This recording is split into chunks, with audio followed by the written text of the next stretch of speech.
بسم اللہ الرحمن الرحیم۔ ہو گیا۔ حضرت انس بن مالک رضی اللہ عنہ کہتے ہیں کہ جب میں کچھ 8 یا 10 سال کی عمر میں بھول رہا ہوں عمر ہوئی تو اللہ کے نبی صلی اللہ علیہ وسلم کی خدمت میں لایا اور کہا کہ اللہ کے رسول اسے آپ رکھیے، یہ آپ کی خدمت کرے گا، یہ آپ کی خدمت کرے گا۔ حضرت انس رضی اللہ تعالیٰ عنہ اسی بنیاد پر خادم رسول ہو گئے۔ آج ہمارے ہاں بڑے بڑے لوگ خواب دیکھتے ہیں، آج آپ بھی حضرت ام سلیم رضی اللہ تعالیٰ عنہ کی طرح اپنے بچے کو اللہ اور اللہ کے دین کے حوالے کر سکتے ہیں، رسول اللہ صلی اللہ علیہ وسلم کی خدمت کے حوالے کر سکتے ہیں۔ کیسے؟ کہ وہ آپ کے دین کا خادم بن جائے، دین سیکھے۔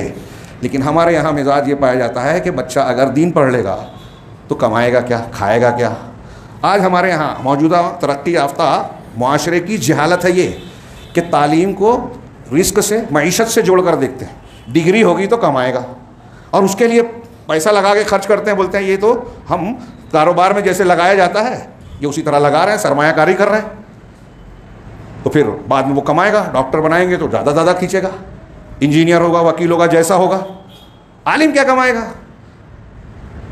قرآن و حدیث یا علم کی جو فضیلتیں آپ پڑھیں گے، سلف کے ہاں جو مزاج دیکھیں گے، تعلیم کو دولت یا معیشت سے نہیں جوڑتے تھے۔ یہ زندگی کی ضرورت ہے، یہ انسان کو انسان بنانے کی چیز ہے، اس کو ہم نے کنارے کر دیا۔ وہ بگڑا بھی رہے تو چلے گا، کمانے والا ہونا چاہیے۔ حضرت ام سلیم کی اس کردار میں اور صحابہ اور تابعین میں، پورے تاریخ میں، اہل ایمان میں یہ ہم کو سبق نظر آتا ہے کہ علم کو اہمیت دی جائے۔ اللہ کے رسول صلی اللہ علیہ وسلم کی جب خدمت کریں گے حضرت انس بن مالک تو دعائیں ملے گی، برکتیں ملے گی، وحی کا علم ملے گا، قرآن و حدیث کا علم ملے گا۔ اور آپ جانتے ہیں حضرت انس بن مالک رضی اللہ عنہ کو خادم رسول کہا جاتا ہے۔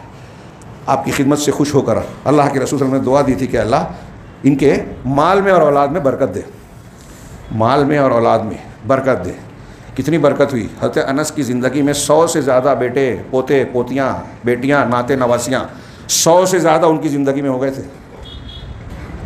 اور ہمارے ایک استاذ نے بیان کیا تھا مدینہ کے، مجھے ملا نہیں لیکن انہوں نے بیان کیا کہ ان کی اللہ کے رسول کی دعا کی برکت سے حضرت انس رضی اللہ تعالیٰ عنہ کے مال میں اس طرح اضافہ اللہ نے کیا کہ مدینہ کے جتنے بھی باغات اور کھجور کے درخت تھے وہ سال میں 1 مرتبہ پھل دیتے تھے۔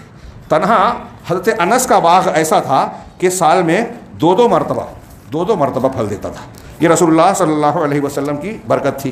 یہ میں نے آخری بات کہی، ایک جملے میں 1-2 بات، کہ ایک لمبی حدیث میں آپ یہ بھی پڑھ سکتے ہیں کہ حضرت ام سلیم رضی اللہ تعالیٰ عنہ نے اپنے گھر میں ایک یتیم بچی کو پال رکھا تھا، اس کی کفالت کرتی تھی۔ وہ واقعہ ہے کہ اللہ کے رسول صلی اللہ علیہ وسلم کو دیکھ کر کہہ دیا لا کا برسی نق، تو وہ شکایت لے کے آئی حضرت ام سلیم نے، جا کے پوچھا تو آپ نے بتایا کہ میں جس کے لیے ایسا کہوں یہ اس کے لیے برکت کی بات ہے۔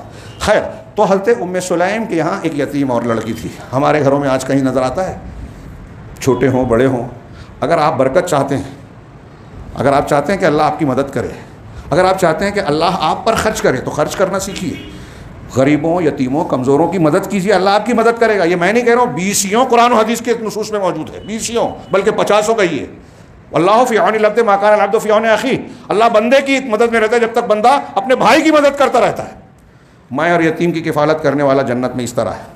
اب ہمارے یہاں آج کے سماج میں آج تو نوبت ماں باپ کو بھی گھر سے نکالنے کی بن رہی ہے، اولڈ ایج ہوم میں ڈالا جا رہا ہے۔ رشتوں کی کوئی حیثیت ہی نہیں رہ گئی ہے، پتہ ہی نہیں ہے کون کس کا کون ہے، اور خیال بھی نہیں رہتا۔ صحابہ کرام یتیموں کو پالتے تھے، رشتوں کا خیال رکھتے تھے۔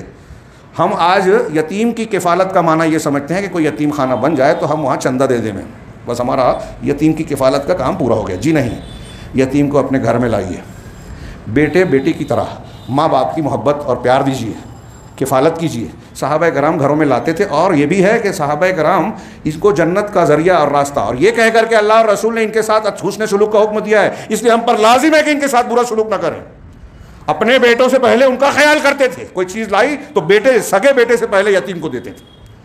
حضرت ام سلیم نے ایک یتیم بچی کو بھی اپنے پاس پرورش کے لیے رکھا تھا، اور ان کی پرورش کرتی تھی اور بیٹی کی طرح ان کا خیال رکھتی تھی۔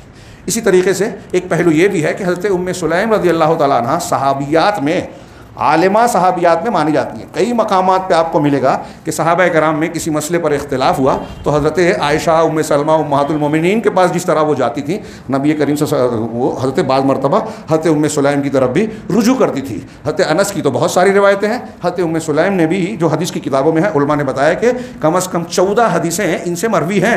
اور ان سے بعض مسائل میں بڑے دلچسپ واقعات بھی ہیں. مثال کے طور پہ آخر میں ایک اشارہ کر دوں کہ اللہ کے رسول صلی اللہ علیہ وسلم کے پاس ایک مرتبہ یہ آتی ہیں, اس کی سند صحیح ہے, صحیح ابن حبان وغیرہ میں روایت ہے, محدثین نے صحیح کہا کہ حضرت کے رسول صلی اللہ علیہ وسلم سے کہتی ہیں, یہ ام سلیم, دوسری ازواج مطہرات وہاں موجود ہیں, حضرت عائشہ کے سامنے بھی, حضرت ام سلمہ بھی غالباً, تو انہوں نے کہا کہ ان اللہ لا یستحی من الحق. ام سلیم کی بصیرت دیکھیے, اللہ کے رسول صلی اللہ علیہ وسلم سے سوال پوچھنے کی یہ تمہید تھی کہ اے اللہ کے رسول, اللہ تعالیٰ حق سے شرماتا نہیں ہے, میں آپ سے یہ سوال کر رہی ہوں کہ ان المرأۃ لو رأت فی منامها مثل ما یرى الرجل, کہ اگر کوئی عورت اپنے خواب میں ویسا ہی کچھ دیکھتی ہے, یا ان المرأۃ اذا احتلمت, یہ بھی الفاظ ہیں کہ عورت کو اگر احتلام ہو گیا تو کیا وہ بھی غسل کرے گی؟ تو نبی کریم صلی اللہ علیہ وسلم نے فرمایا کہ ہاں. اس پر ام المومنین نے انہیں کھینچا اور کہا کہ افسوس ہے تم ایسا سوال کر رہی ہو, اور کیا عورت کو بھی احتلام ہوتا ہے؟ تو نبی کریم صلی اللہ علیہ وسلم ان کی طرف متوجہ ہوئے اور کہا کہ اگر عورت کو نہ ہوتا تو بچے میں ماں کی شباہت کہاں سے آتی؟ مطلب حضرت ام سلیم کا سوال صحیح ہے, اور اگر ایسا ہوتا ہے تو اسے بھی غسل کرنا چاہیے. ایسے کئی مقامات پر ان کے بے باک سوالات کا بھی تذکرہ حدیثوں میں ملتا ہے. ان کی زندگی کے مختلف پہلو ہیں جو ہمارے لیے درس اور عبرت کا سامان بنتی ہیں, اور آج کے موجودہ گھریلو زندگی میں, میاں بیوی کے معاملات میں, ایک عورت کے ایمان والے کردار میں وہ ہمارے لیے نمونہ بنتی ہیں. ضرورت ہے کہ ہم اپنی بچیوں کو ان واقعات سے روشناس کرائیں اور ان کو ترغیب دیں کہ اسی زندگی کو ہمیں اختیار کرنا چاہیے جن کے بارے میں اللہ کے رسول نے فرمایا کہ یہ جنت میں ہے. اللہ تعالی ہمیں بھی اہل جنت میں شامل فرمائیں. وآخر دعوانا الحمدللہ رب العالمین. بارک اللہ لنا ولکم فی السلام علیکم. ویڈیو پسند آنے پر اپنے دوستوں کے ساتھ واٹس ایپ اور سوشل میڈیا پہ ضرور شیئر کریں.